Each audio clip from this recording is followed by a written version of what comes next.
Hello everyone, welcome back to the channel. Hope you are doing well and fine, and in today's video I'll be showing you Lenovo LOQ 15 how to enter BIOS. So without wasting any time, let's just jump right on the video and make sure to watch this video till the end and follow the steps as well. Now in order to enter the BIOS setting, first method that you can use is to use keyboard shortcut. If the Lenovo button isn't available, then what you can do is press during startup the function 2 key or function and the F2 key.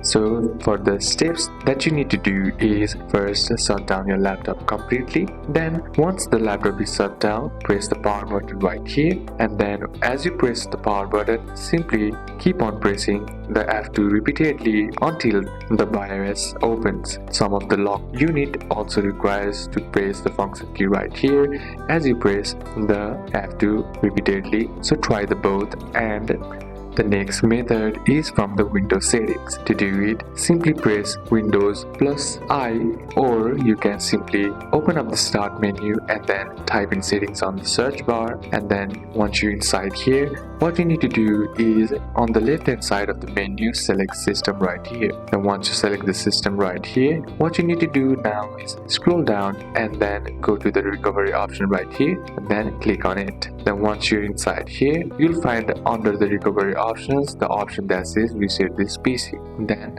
under it you'll find advanced startup. Simply click on restart now, and then as the laptop restarts, choose the troubleshoot option, and then inside troubleshoot option below you'll find an option that says advanced options, and inside advanced options select UEFI firmware settings. Then once you're inside there, click on restart and your laptop will boot directly into BIOS. So these are a couple of steps that you can apply, and that's it for today's video guys. Hope this video was useful to you. Leave a like if it did, comment down any questions that you have, and see you soon on the next one.